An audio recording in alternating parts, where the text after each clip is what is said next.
Welcome to Training Unleashed, the show that will help you design and deliver training that's off the chain and will make a difference.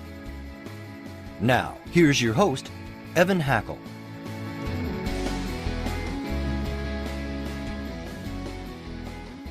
Hello, everyone, to I think it's going to be an especially good episode of Training Unleashed. We have an amazing guest with us today, but before we do, I just want to thank you for listening, and I want to thank the C-Suite Network for C-Suite Radio and C-Suite TV. Without your support, we couldn't make this happen. Our guest today is Meredith Bell. She is the president of Performance Support Systems, and in reading her briefing, she says like 50 to 70% of all training is ineffective. And I'd like to know why she thinks that, because we're all into training. And by the way, I agree too. So after she shares her answer, I'm going to share my answer. Go right ahead, Meredith. Why is so much training ineffective? Well, thank you, Evan. It's great to be here. And actually, the statistic is even worse than what you said. It's somewhere between 70 and 90%. And this has been shown over years, multiple times. And in fact, books have been written about why training doesn't stick when people go back on the job. And it's the same answer all across the board with all these different books. It's the lack of follow-up afterwards, because a lot of times people are sent to training and it's more of an event. And even if the person conducting the training is the most dynamic, charismatic, engaging presenter, and people even get a chance to role play and practice during the training, when they go back on the job, they are hit in the face with all the things that were going on before they left. They're playing catch up. And so when they encounter a situation where they could use that new skill, they automatically revert back to what they did before. And there's a scientific reason for that. And it's because the brain has not had a chance to rewire itself for that new behavior. Anytime we create a habit or a behavior pattern that's comfortable for us, that we do automatically, it's actually hardwired in the brain. There are connections that make, and then there's this protective coating, if you will, called myelin that sort of seals the deal. And so you have got this automatic way of doing things. When you go to a training class, if that old way is, think of it as sort of a superhighway. And for most of the skills people go to for training, like in leadership development, learning how to be a more effective listener, you already come to that training class with a way of doing it. It's not like you're a blank slate and you're learning a brand new technical skill. So your new way of doing it competes with that old way, which is so much more comfortable. So think of the old way as a superhighway, and now you've gotten on a dirt road or a gravel road, and it's going to be a bumpy ride. And in fact, it'll be uncomfortable to the point that you want to flip back over to the old way of doing it, because that's how you normally do it. So what is required is the practice and the follow-up. So I love what you're saying, and I have thoughts on the same topic, but I'm going to hold my thoughts off so that we can complete this. So are you referring to neurolinguistic pathways? Yes. When you talk about sort of the old muscle memory? Yes. So these things are difficult to break. I mean, I think you really nailed it. And that somebody can be aha, and they get it in the training, and then they immediately revert back to themselves, because this happens in our lives all over the time. You know, how many times have we started? I'm speaking for myself. I'm not speaking for you, those that are listening and not watching. She's extremely fit and skinny, but how many times I've, decided I'm going to change my diet forever. I'm not going on a diet. I'm just going to change how I eat. And then I get right back into those bad pathways. It's the same. So how do we break these pathways? What do you do to land the training and make that kind of really systemic shift in our ways of being? Mm-hmm. There are a number of elements that go into creating that sustainability. And I'll just tell you one quick example of what someone told me who uses one of our software tools. He said he was a retired executive from a Fortune 500 company. And over the past 30 years or more, he had attended multiple trainings, lots of trainings. Never once, he said, was there follow-up. There was always the assumption made that they would use it. And so I just want to emphasize that it's the lack of follow-up. So what does follow-up look like, to your point? First of all, there is the knowledge of the person's manager about what skills were taught there. So there should be agreement before they ever go to training about what is going to be learned. And then there's support for practicing afterwards. Ideally, there's at least one accountability coach. It may be someone who was in the training. They don't need to hire a bunch of coaches to come in for people following training, but there's got to be some process put in place where people are meeting regularly, either, by phone, by platform like this, or in person, not by text, because we want to have these connections with real people, where there is a structured process for talking about, okay, what did I say I was going to do? What commitment did I make? Did I do it? If not, what did I do instead? And if I did, how did it go? And get support and encouragement from the other person in addition to accountability. And Evan, another key element of this is feedback. Marshall Goldsmith talks about this in his book, What Got You Here Won't Get You There. And it's really true. Finding out from your stakeholders, the people who interact with you, are you seeing me make improvements?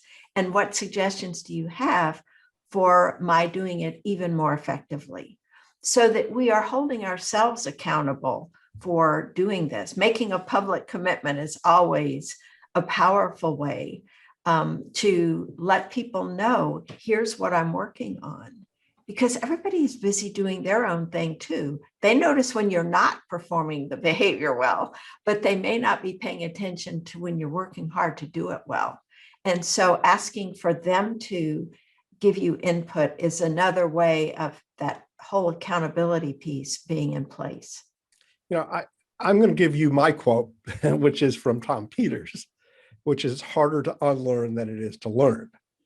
So it's much easier to train people on something that's blue sky that they know nothing about than it is to untrain them into a new habit.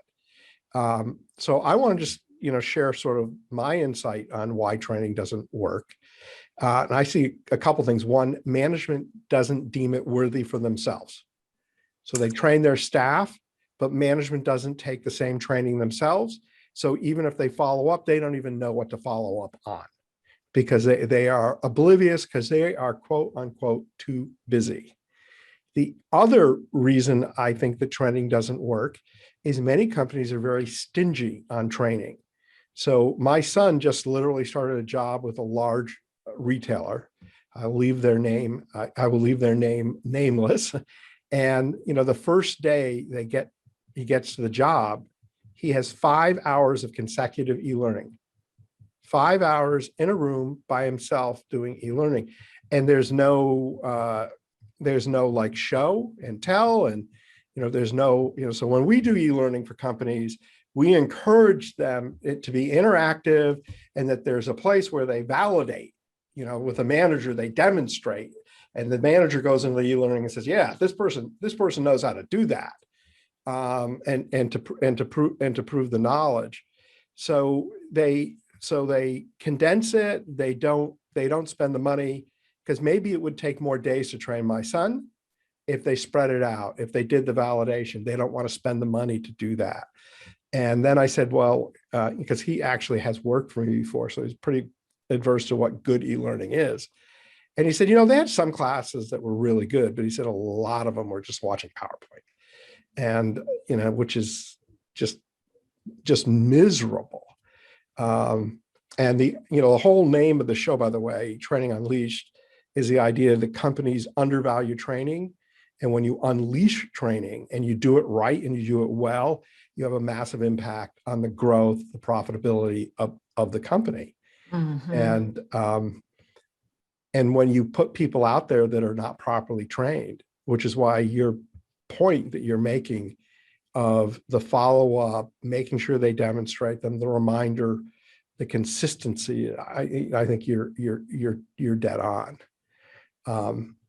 I want to shift the conversation now because this has, I think, been a great conversation, and now move into communication a little bit and how training can be properly communicated, how you can get buy-in and support throughout the organization, et cetera. And I'm going to leave that pretty wide open for you to let you go anywhere you want. Oh, thank you. Well, I think the biggest thing companies have that do invest in development for people, they're doing it in the right spirit. We want to invest in our people so they can grow. But sometimes they don't ask first and they make assumptions about what should be covered. And to me, whether you're doing a formal survey or you're sitting down and just interviewing a representative number of people to find out, what are the biggest stumbling blocks we have around here to performance for, what's preventing people from getting their work done? And if they're focusing on the development of managers, what is it that your manager could do better to help you get your job done? And you're going to get an earful if people feel like they can be open and honest about it. If it's an anonymous survey, they typically will. If they have trust built up with the person who's asking the questions, they could be open. But I think that's the key for determining what are the things we need to cover and help people learn to do. And by the way, you mentioned something a little bit ago around the assessments at the end of but these e-learning programs. There's a huge difference in knowing and doing. And too often, e-learning systems only assess knowledge. And so they're asking questions that the person can demonstrate, yeah, I know about that, but there's never an assessment of, can you do that well on the job? Yeah, you see, in our e-learning system, we actually provide that tool. Perfect. And so there's a point in the lesson where a manager, they have to go do an assessment for the manager who has to observe them doing what's working well and then check that off before they can continue on to the next step. And so it's really, I think, to your point, really important, because it's one thing, you take a course for 10 minutes. Who can't remember for 10 minutes? Although right. Sometimes I can't, but and you're filling out the questionnaire, you're not demonstrating the knowledge. Mm-hmm. And that, doing is the way you break the neural pathways and the way but it's not doing just once, it's following up consistently. Yes, exactly. In fact, we have a whole process, Evan, that we call focus, action, reflection, where if you follow that process and repeat it, that's where you are rewiring the brain to strengthen those connections so the new ones become the more comfortable way. And I think why don't you take time and explain those 3 steps? Sure. And this ties back to your question related to, organizing a training program. Sometimes you want to be so comprehensive and cover so many things, it's overwhelming for people. So a company would do well to think about these 3 aspects also in designing training programs. So the first one is focus. What's the one skill that you want to improve on in the coming weeks and months? And once you identify that skill, another aspect of focus is, all right, so what specifically could I do that would help me improve in this? Then you go to action, where you apply it. You look for opportunities to use it. And so those are 2 important steps. But the third one is what a lot of people miss. And there's simply pressure in the workday to not take time for it. And that is to reflect, to pause and ask yourself some questions about how did it go? And I'll tell you and your listeners these exact questions. They're not hard. they just take a few minutes to answer. And that is what helps you then take the next action and be more effective. So the first question actually has two parts. What happened? So you're getting at kind of the left brain sequential aspect of it. And then how did I feel about it? So let's talk about how I feel about it. Okay. Because I think, everyone kind of gets what happened. What did I do? What was different? I've never heard anybody in training say, how do I feel about it? And my first instinct is, this is brilliant. So I want you to, I want you to really take a moment and talk about what it means and why it's so important. All right. And I'll do it with a personal example. Perfect. How's that? Okay. I was at a conference where a group of us were gathered the evening before the actual conference started. We each had an opportunity to introduce ourselves. We had about a minute to do it. And I thought about what I wanted to say. And then afterwards, if someone heard something you say and was, interested in it, they would follow up and come talk to you. So everybody went around, we introduced ourselves. And after I did it, as soon as I did it, I knew I didn't do it well. Nobody came over and talked to me. So I had evidence that I didn't do it well.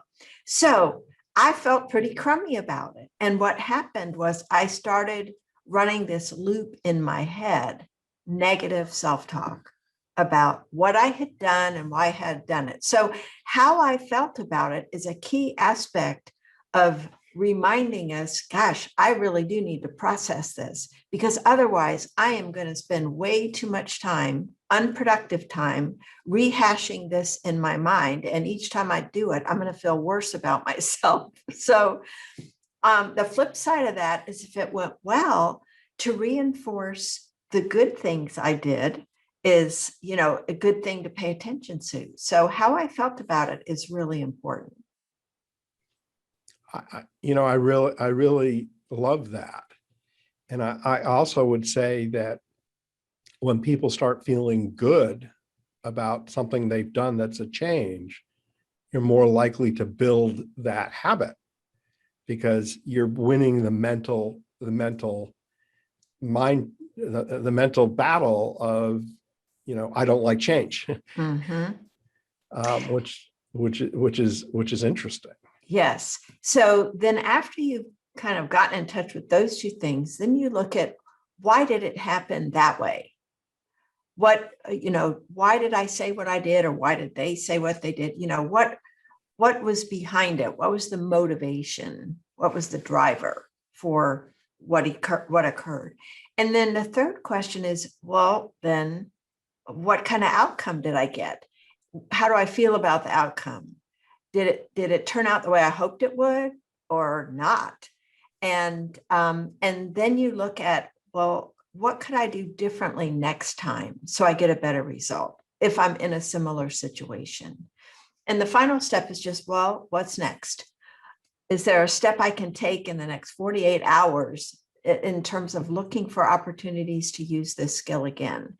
So the overall takeaway is, wow, I learned something from this. I took away the lessons so that when I am encountering another situation, I've got that to draw from. That processing that I did is going to serve me well in this next situation. So let's talk practicality. Mm-hmm. How often should a person do this? And should it be initiated by a manager that says, Meredith, would you, here's the list of questions, go take some quiet time and answer these questions? I mean, how does it really work? Yes, I love that question, because there are all kinds of ways it can work. I know one manager who learned these questions and used them so often herself for situations she encountered. She did it kind of real time. So it didn't take long. She also learned to use them with her direct reports. So this is a huge insight for managers. And by the way, for parents. When somebody does something, if they make a mistake or something didn't go the way they hoped, instead of jumping in with advice and solutions, if you can just ask these questions, and you don't have to get hung up on, oh, did I do this one right? it's very, simple structure. Well, tell me about what happened, and then, well, why do you think it turned out that way? What was behind that? And what was the outcome? Was it what you hoped for? And I mean, sometimes they tell you that up front. Gee, so-and-so is really mad at me. And so you don't have to go through a specific sequence. The bottom line is you're trying to help yourself and others learn from what happens in the workplace or what happens at home or what happens with their friends. It's a really valuable tool. And it's even more powerful when you write it down. That incident I shared about the conference, when I got back to my hotel room and I could feel myself, falling into this loop, I thought, I need to let go of this, or I'm going to be robbing myself of the rest of the conference, enjoying that by berating myself for what I didn't do or didn't say right. So I got out a sheet of paper and I know these questions. So I just wrote down the answers and I could breathe again, and say, all right, I've got it. I know what I want to do in the future. And so I was able to let it go and then move on with enjoying the rest of the conference. I think that's a key thing for people to learn from experiences. And when they're trying to learn a new skill, to really get that process done. And it doesn't have to be, I got the sense from your question, how do you make time for this? It doesn't have to take a lot of time. And I think people who are in a managerial role can role play this with others in terms of doing real-time processing about themselves and their own mistakes, but also helping other people do that kind of processing in a short period of time. So what's going through my head right now is a question that I think my listeners might be asking. Okay. So what I hear you're saying, I see working really well with mid-managers, higher managers, but how about the people that are on the front trenches, the people working in the store, the people that are, telephone operators, the people working in the factory, the people that are doing more task-oriented, not thinking-oriented work that aren't afforded. If you're working in an assembly line, you're not afforded a lot of think time. Mm-hmm. So how do you take this concept and apply it to people that are doing, more tactical work in the organization? Well, I still think that we can look at taking even 5 minutes. When somebody has made a mistake, we don't want them to keep making that same mistake. So it's like any other performance issue that someone observes, then it's an opportunity to help that person learn from what happened. So it's more in how you use that time when you need to sit down with someone. One approach is to correct them and say, you're not supposed to do it that way. You've got to do it this way. You got it now? You can take that approach, which then the person feels that's a very popular approach. Ineffective, know, but very popular. I know. Think about how you feel when someone talks to you that way. Not good. Even kids don't like being talked that way, by their parents. So if you just think, I'm going to use a different approach this time, I'm going to ask questions to learn and help them learn rather than me telling them. We all learn and it sticks better. And this is where that rewiring comes in when we process things ourselves. And so when we get somebody that can ask us a couple of questions, honestly, Evan, when you think about the long-term positive benefits of doing this, and you're teaching people to do it for themselves, it's sort of preventative is the way I look at it. So when we say, oh, I don't have time to do that, or these people don't have time to do that, that's a belief you're holding about, the way things are that to me needs to be reevaluated because it's a story. I want to tie this all together. Yes. Because this is what I think if I take this whole thing and tie it into a bow, is that all training needs to be thought through with follow-up. That's really where we began. Yes. Right. And that if you do training and then you set aside time. So if I go to you, Meredith, whatever the training is, and just say, in 2 days, Meredith, we're going to get together and I want to see what your experience was and how you feel about the new training.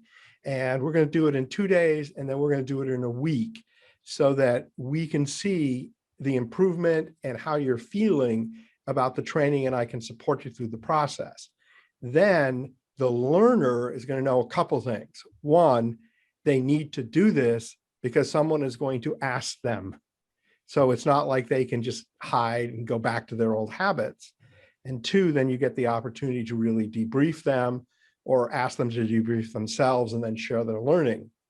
That's kind of what I'm hearing from you. Does that ring true? Yes, that's absolutely true. Having some expectations set up front causes the person to be in a different place when they're going through the learning. If they know, hey, I'm going to need to come back. And something you said made me think of another great idea for follow-up. It may have even been in one of your earlier episodes, where if you require somebody to actually teach that skill to someone else, then that causes it to stick better in the mind of the person who is the initial learner, and then helps them with teaching other people. And so the whole process is one of expansion and agreement. So everybody is operating from the same understanding of how we're supposed to do things around here. Yeah. So shifting gears a little bit, let's talk about the why, because I think this is a forgotten piece, and you really touched on this earlier, where we tell people to take the training, but we don't tell them why or what the result is. Are we trying to improve customer satisfaction, net promoter scores? Are we trying to increase sales? Are we trying to reduce defects? And letting people understand the impact of what they're doing in a way they can see themselves contributing. And how do you see the why in terms of importance and how to implement? Well, it's very critical. And I think that if an organization has done some kind of front-end analysis where they've, gotten input in whatever form they've done that says, here are the needs, they need to communicate that to people in advance and say, we are going to be offering this program in response to what you're telling us we need to improve across the organization. So that helps to get buy-in, because people feel like they're listening to us.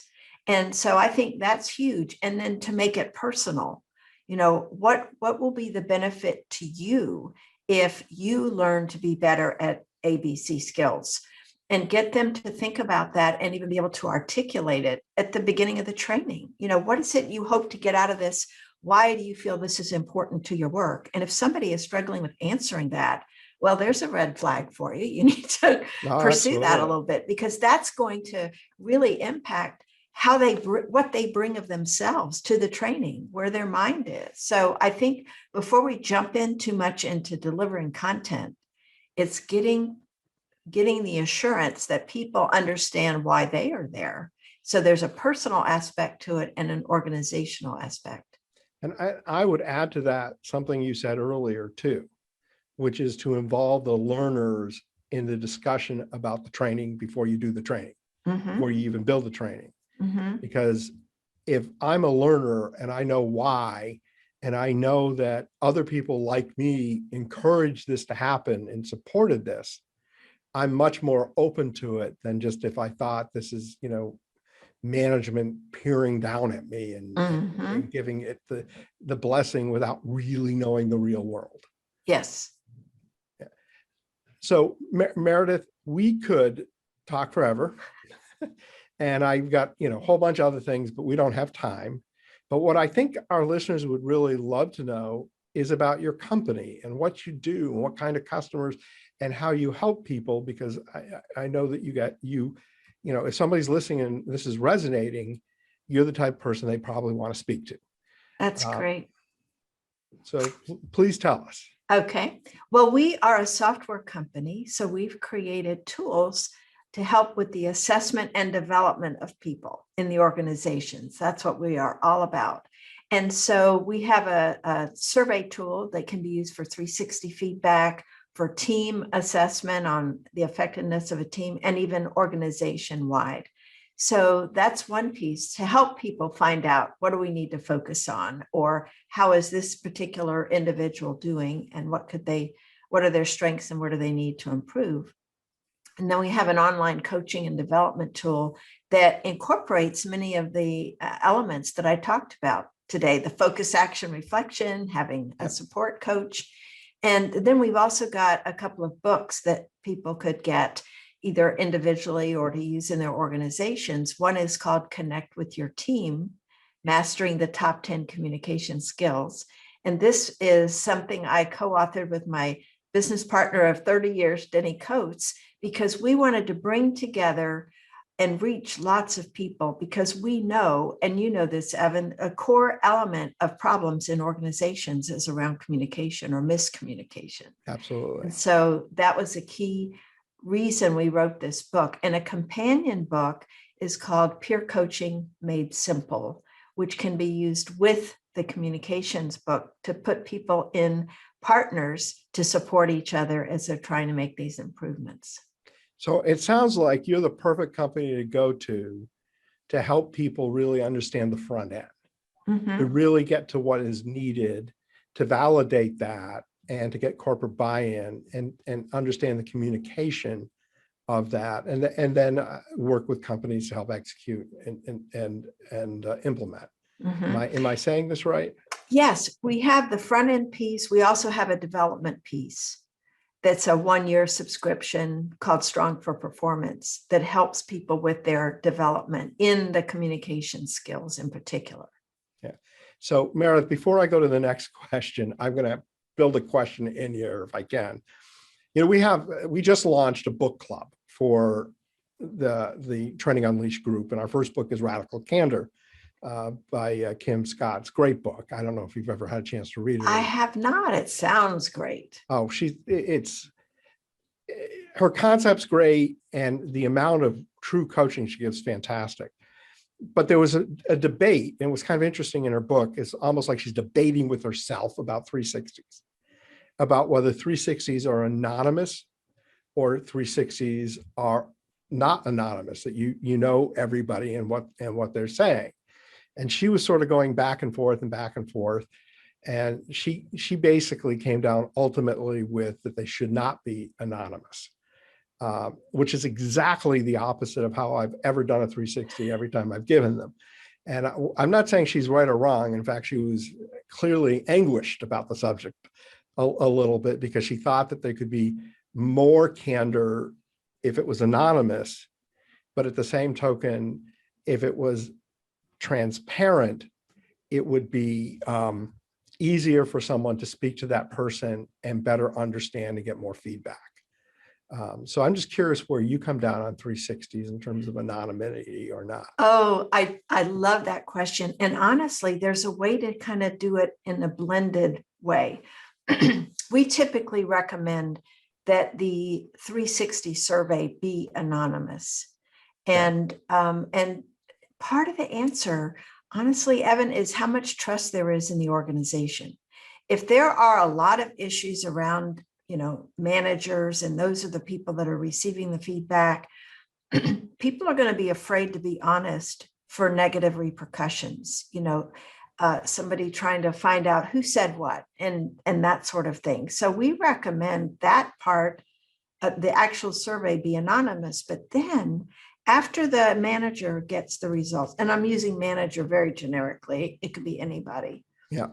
But they sit down with those people who gave them the feedback and share.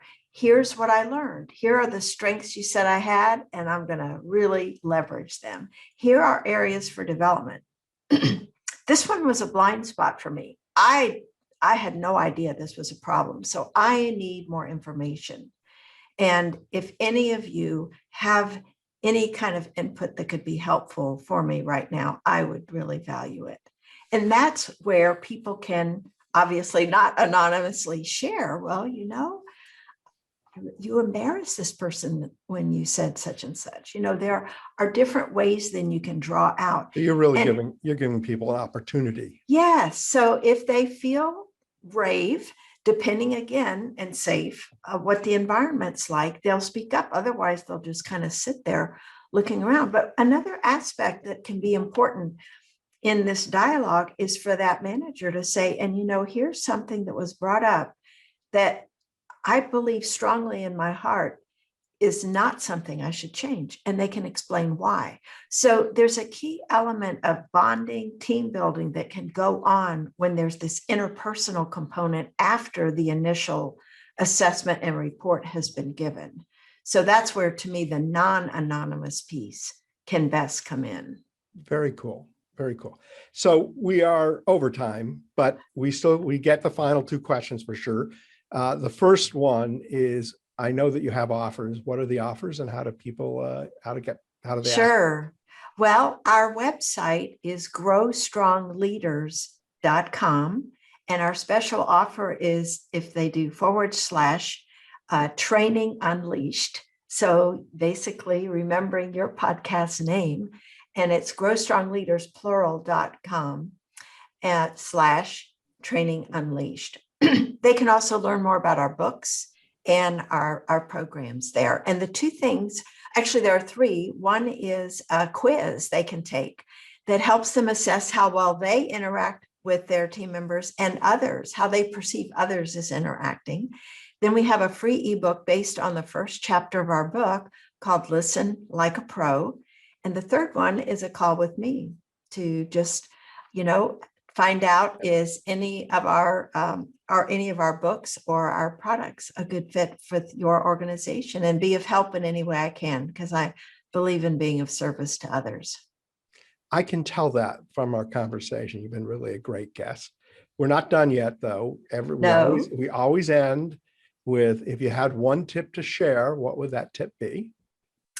Evan, I want to just encourage people to rethink how they think about feedback, especially receiving feedback. If they think of it truly as a gift, where somebody has mustered up the courage to tell them something that's bothering them, no matter how awkwardly they may say it, but to be gracious in thanking the person and apologizing if that's necessary, and asking what it is they'd like you to do differently going forward, or how you can even make it right if it's been something that's very upsetting to the other person.